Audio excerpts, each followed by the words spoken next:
Bismillah. Assalamualaikum warahmatullahi wabarakatuh. Mga kapatid, dito ta ngayon sa paniniwala ng mga Kristiyano nga nagsasabi nga ang nakakita daw ni Kristo, nakakita sa Diyos. No? Nakakita kay Kristo, nakakita sa Diyos. Ang nakakita daw sa anak, nakakita daw sa Ama.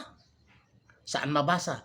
Mabasa kasi sa Juan Kapitulo 14, versikulo 8 and 9.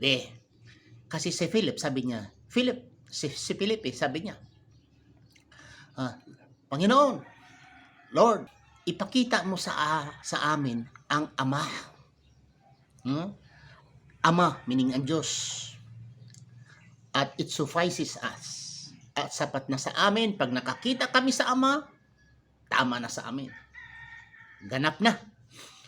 Sabi na si Jesucristo, Philip, ang tagal ko na nga kasama ninyo. Hanggang ngayon, hindi nyo pa ako kilala. Matagal na akong sumasama sa inyo, nagsasama sa inyo. At hindi nyo pa ako kilala. Ang nakakita sa anak ay nakakita sa Ama. Ang nakakita sa anak ay nakakita sa Ama. That's why, ngayon, ang mga Kristiyano, they took it literally. Nga nakakita kay Jesucristo, ang nakakita sa Diyos. Ang ginawa nila ngayon, may picture sila ngayon, sinasamba nila. Dahil Diyos na raw yan, ang picture. Ang masaklap pa, yung picture na yan ay imagination yan. I can show hundreds of images of Jesus Christ, different year and different artists. Kung alam mo siguro si Leonardo da Vinci, Michelangelo, isa sila sa mga kilalang mga artists nga nagdrawing sa image of Jesus Christ. The one nga you are worshiping to ngayon ay yan ay peke imagination lamang yan sa mga artist. At ngayon kinikilala niyo siya nga siya ang Diyos. That's why paiyak-iyak kayo, haplos-haplos kayo sa kanya, halik-halik ay larawan ng Diyos. Dahil ang nakakita sa anak ay nakakita daw sa Ama. Ang problema pa, kay yung picture ngayon, yung imahe ngayon nga nandyan sa inyo ay fake yan dahil imagination yan. Go to literal interpretation. Dahil literal ang sa inyo sundan ko kayo ng literal.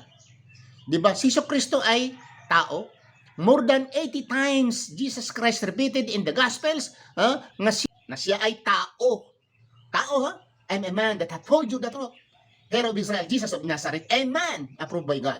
Mabasa yan mabasa sa John 8 verse 40, mabasa sa Acts 2 verse 22, na si Kristo ay tao.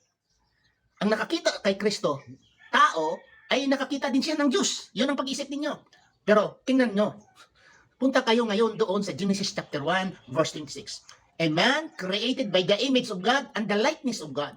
Ang tao, anong sinasabi ng Diyos? Let us make man in the likeness of our image. So, human being created by the likeness of God.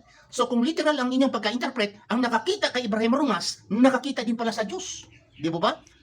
Yung kung sakyan natin ang yung literal na interpretation, mga kapatid.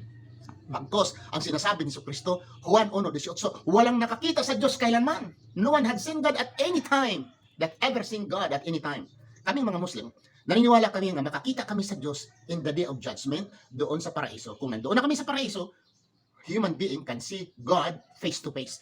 The highest reward of the human being in paradise is to see God face to face. Literally. Pero dito sa mundo, hindi pa tayo makakita. So, yung kung unan mo ng understanding, yung sabi ni Jesucristo na no one had seen God at any time, tama yan. At tama rin sa paniniwala ng Islam. Pero kung sasabihin nyo, literal, ang nakakita ni Kristo, nakakita sa Diyos, ang nakakita sa anak ay nakakita sa Ama. Dahil sinasabi dyan sa John 14 verse 8 and 9 na ang nakakita kay Kristo sa anak ay nakakita sa Ama. Kung literal yan, kung nakakita tayo ni Abraham Rumas, nakakita tayo rin sa Diyos. Dahil Abraham Rumas was created by the image and the likeness of God according to your own Bible. Genesis chapter 1 verse 26. Basahin niyo mga kapatid. Maraming salamat. Assalamualaikum warahmatullahi wabarakatuh.